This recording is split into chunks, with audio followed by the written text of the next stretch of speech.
Hi guys, welcome in fourth lecture of wave optics. In this lecture we study about interference of light. For interference we required coherent source. About coherent source we study in previous lecture.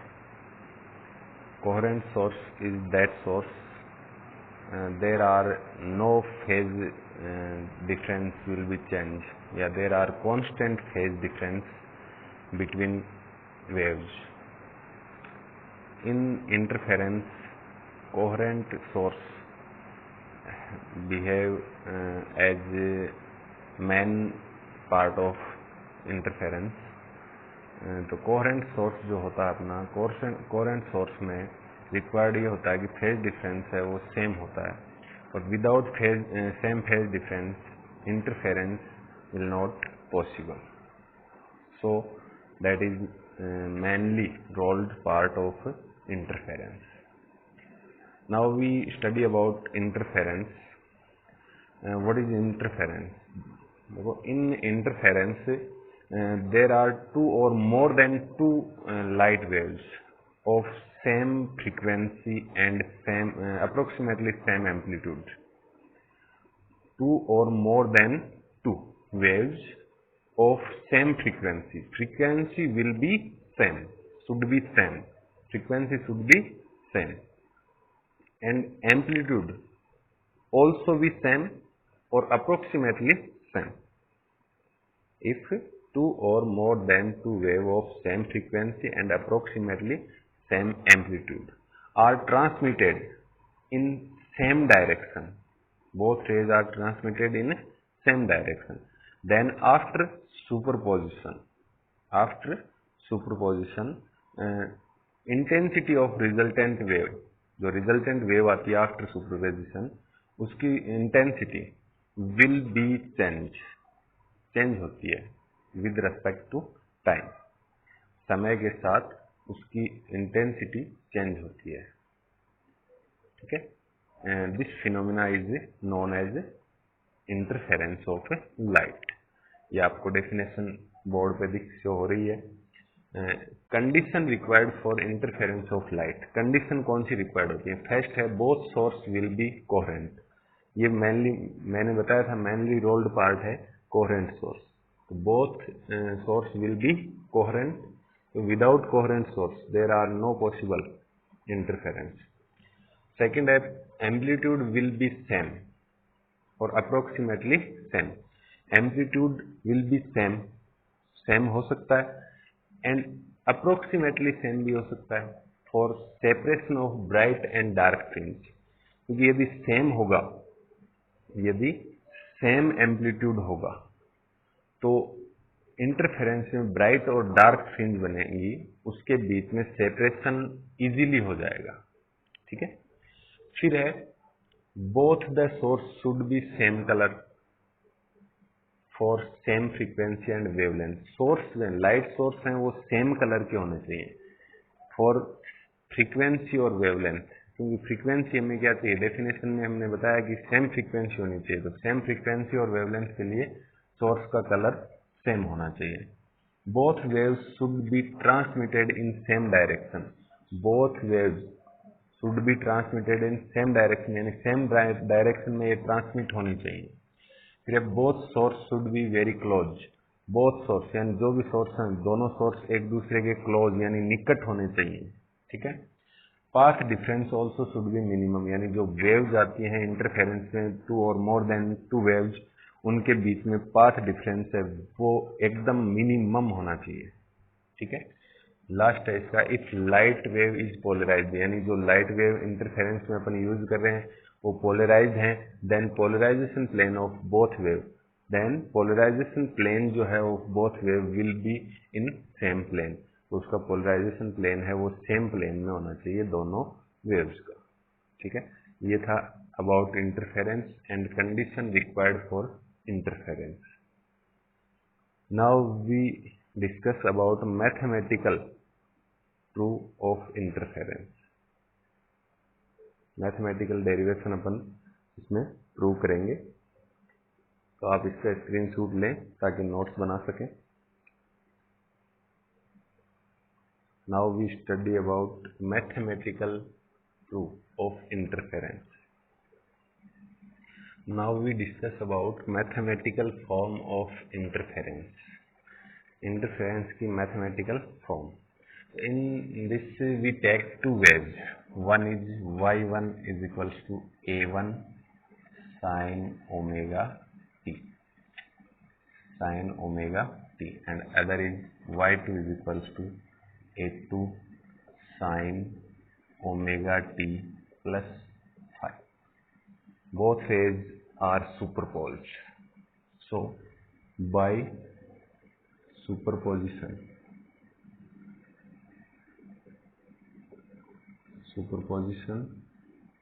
theory,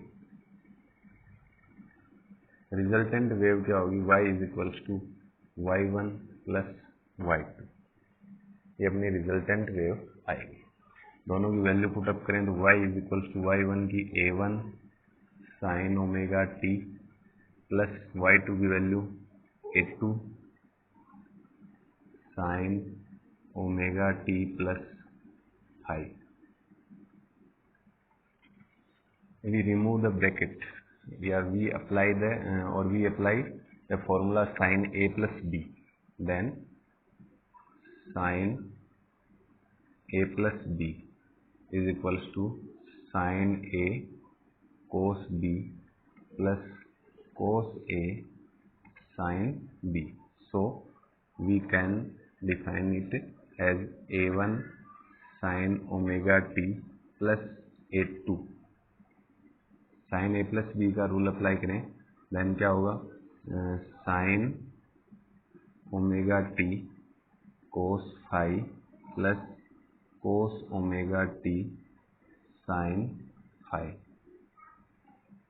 now we remove the bracket, so y is equals to a1 sine omega T plus a2 is multiplied by both जो side, तो a2 sine omega T cos phi plus a2 cos omega T sine phi.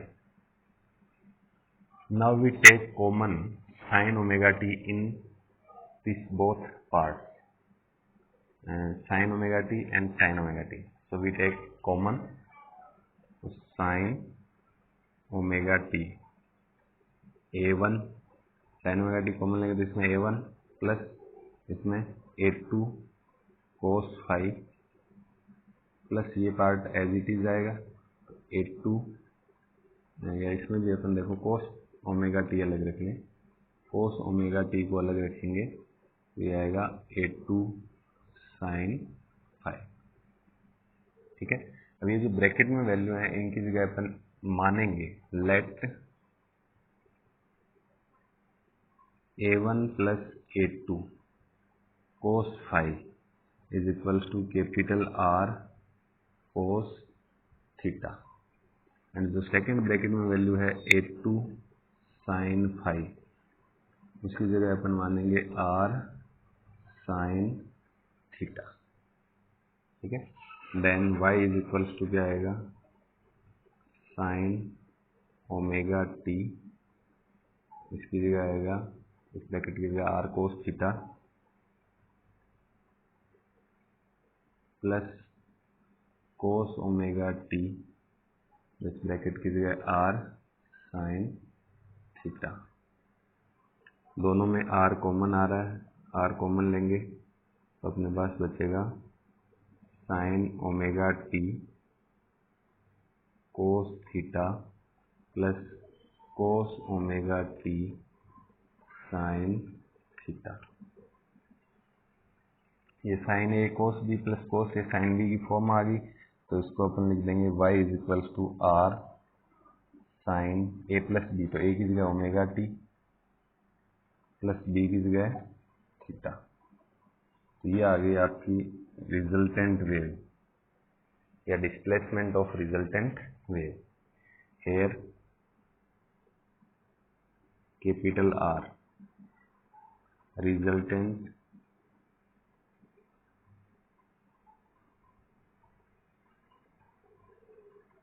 amplitude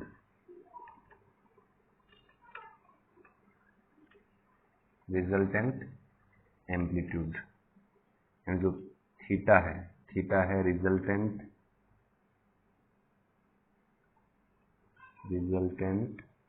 phase difference.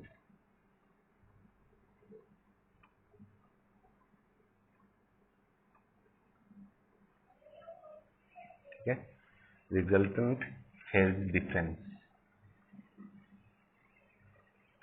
ये थी अपनी जो mathematical form of interference in which we calculate the resultant displacement of wave या the displacement of resultant wave calculate हो गया यहाँ पर। अब अपन कैपिटल आर यानी रिजल्टेंट एम्पलीट्यूड कैलकुलेट करेंगे। मैं एरो लगा के हेडिंग लगा देता हूँ, रिजल्टेंट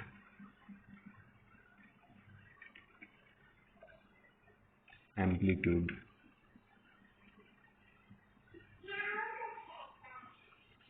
रिजल्टेंट एम्पलीट्यूड, ठीक है, रिजल्टेंट एम्पलीट्यूड कैपिटल आर।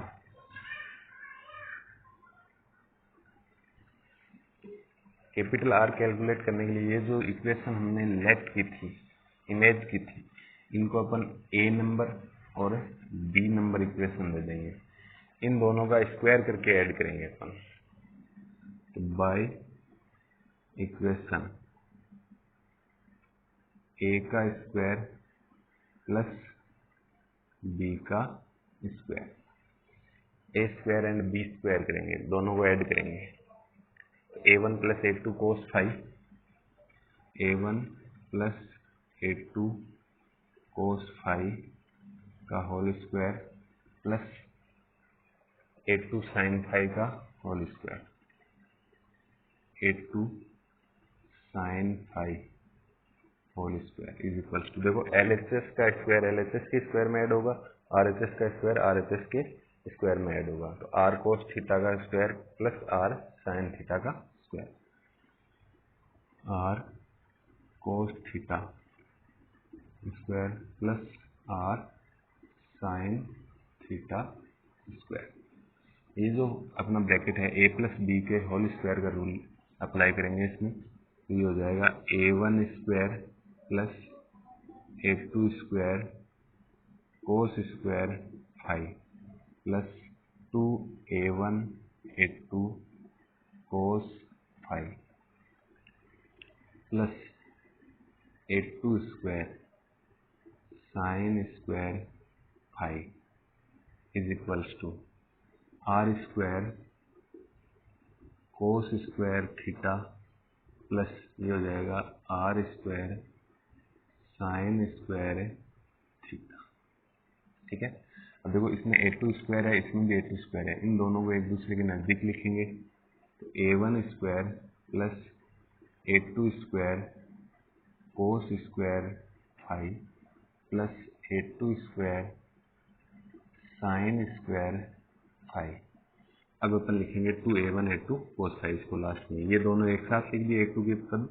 अब ये plus 2a1 a2 cos phi is equals to r square इसमें कॉमन आया, cos square theta plus sine square theta.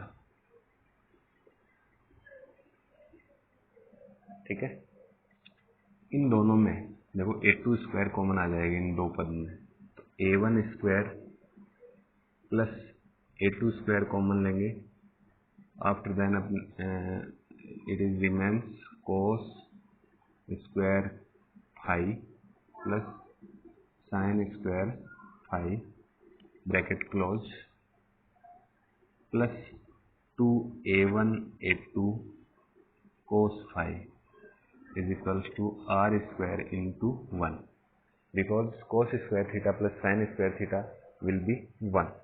So we can put 1 at here. We also can put, because cos square theta plus sin square theta is equals to 1, then cos square phi plus sin square phi also be 1. a1 square plus a2 square into 1 plus 2a1 a2 cos phi is equals to R square. हमें value चाहिए R की, तो are is equals to करेंगे तो इसको इधर लाएं तो ये इधर चला जाएगा, अंडर रूट में आएगा। यहाँ स्क्वायर था, स्क्वायर रिमूव करेंगे तो ये पूरा का पूरा मैटर अंडर रूट में आ जाएगा। तो a1 square plus a2 square plus 2a1 a2 cos phi, ये आ गया रिजल्टेंट एम्पलीट्यूड। अब अपन निकालेंगे रिजल्टेंट फेज डिफरेंस। ये जो रिजल्टेंट वेव फेज डिफरेंस है ये कैलकुलेट करेंगे। तो resultant phase difference, resultant phase difference में क्या होगा, जो हमने थीटा से डिनोट किया है यहाँ, थीटा ये रहा, ठीक है। फेज डिफरेंस के लिए अपन क्या करेंगे, टेन थीटा निकालेंगे। तो ये ए और बी से निकालेंगे, तो by equation B upon A करेंगे, तब अपने पास टेन थीटा आएगा। By equation B upon A, B upon A, B upon A से क्या होगा, बी अपवर्ड साइड में तो R sine theta upon R cos theta, sine theta upon cos theta, ये भी a2 sine phi upon a2 sine phi upon a1 plus a2 cos phi.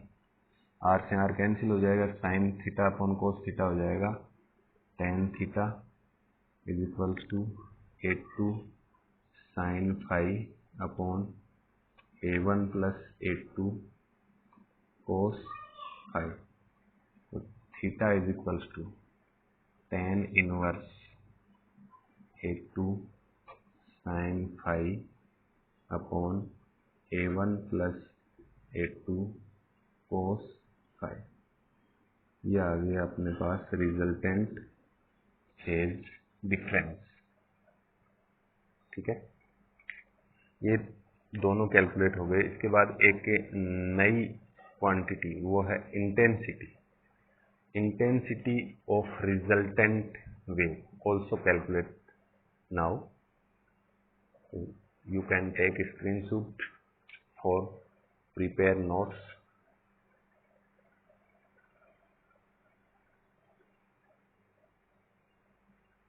After it, I remove this part for next topic of its intensity of resultant wave. Now we study about intensity of resultant wave. तो intensity है वो amplitude के square के proportional होती है। तो अपन लिखेंगे intensity will be directly proportional to square of amplitude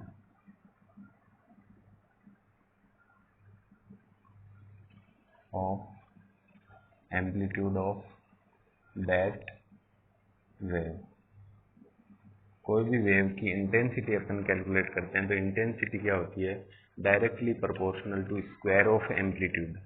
intensity directly proportional to square of amplitude of that wave. Intensity I, intensity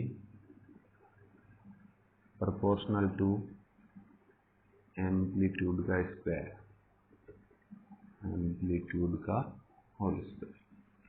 तो I is equal, I proportional to क्या होगा, जो रिजल्टेंट वेव की intensity निकाले हैं तो resultant amplitude आएगा जो कैपिटल आर है, कैपिटल आर का whole square.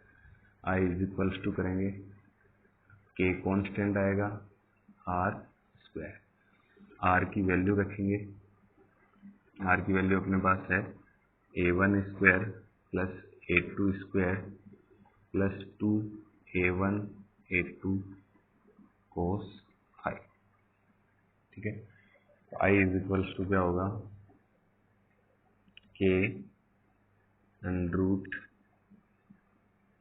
A1 square plus A2 square plus 2A1 A2 cos phi का whole square.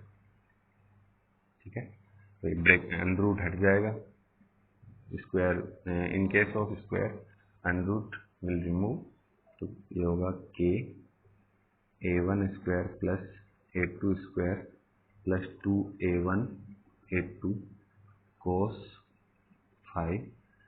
Now we remove bracket of this equation, then K A1 square plus K A2 square plus 2K A1 A2 cos phi। ठीक है, K से multiply हो गया है। अब हम इस K को दो टुकड़ों में लिखेंगे, √K इंटू √K लिखेंगे, क्योंकि दो बार एम्पलीट्यूड है तो K के भी दो पार्ट करेंगे। I is equals to K A1 square plus K A2 square plus 2 √K into √K A1 A2 cos phi. ठीक है, अब हमें क्या करना है, ये जो K A1 स्क्वायर है, ये फर्स्ट जो वेव थी हमने ली थी मैथमेटिकल फॉर्म में, उसकी इंटेंसिटी को शो करता है, क्योंकि इंटेंसिटी प्रोपोर्शनल टू एम्पलीट्यूड होती है। तो फर्स्ट वेव की इंटेंसिटी करेंगे I1, तो प्रोपोर्शनल टू फर्स्ट वेव का आयाम एम्पलीट्यूड था A1, तो A1 के स्क्वायर के प्रोपोर्शनल होगी। फर्स्ट वेव की intensity proportional to first wave के आयाम एम्पलीट्यूड के स्क्वायर के इक्वल होगी। तो A1 स्क्वायर इक्वल में करेंगे तो K कांस्टेंट आएगा A1 स्क्वायर, इसका √ करें, √I1 √ करेंगे तो K के तो √ रहेगा, A1 का स्क्वायर है इसलिए A1 तो ओपन आ जाएगा और K √ में रहेगा। ठीक इसी तरह सेकेंड वेव की इंटेंसिटी I2 प्रोपोर्शनल टू होगी सेकेंड वेव के आयाम के स्क्वायर के। सेकेंड वेव का एम्पलीट्यूड था A2, तो इंटेंसिटी प्रोपोर्शनल टू एम्पलीट्यूड का स्क्वायर, तो सेकेंड वेव की intensity proportional to second wave के एम्पलीट्यूड का स्क्वायर। इक्वल में कांस्टेंट आएगा K A2 स्क्वायर, जब इसका √ करेंगे तो A2 तो √ से रिमूव होकर बाहर आ जाएगा और K इन √ रहेगा। ये जो अपने हैं देखो, ये I1 और √I1, I2 और √I2, ये चार इस इक्वेशन में आ रखे हैं। तो I is equal to K A1 square, तो K A1 स्क्वायर की जगह अपन क्या लिख सकते हैं, I1 plus K A2 square की जगह अपन क्या लिख सकते हैं, I2 प्लस 2 ऐसा कैसा √K इंटू A1 करें, √K के साथ अपन A1 करें, देखो ये रहा √K इंटू A1, तो √I1 लिख सकते हैं इसको। दूसरा √K के साथ A2 करें, तो √K इंटू A2 करें तो √I2, इसको डिनोट कर सकते हैं। लास्ट में बच गया कोस फाई। ठीक है, ये रिजल्टेंट इंटेंसिटी की इक्वेशन आ गई। In this lecture we calculate the resultant waves displacement equation, the displacement equation of resultant wave, and resultant amplitude, resultant phase difference, and last is intensity of resultant wave, and also discuss about interference. This formulas as resultant amplitude, resultant phase difference, resultant intensity is also used in next lecture, types of interference. So you should be learn this formulas for next lecture. In next lecture we study about types of interference. In that types we required this formula as resultant amplitude, phase difference and intensity. Thank you. For notes you can take a screenshot of this screen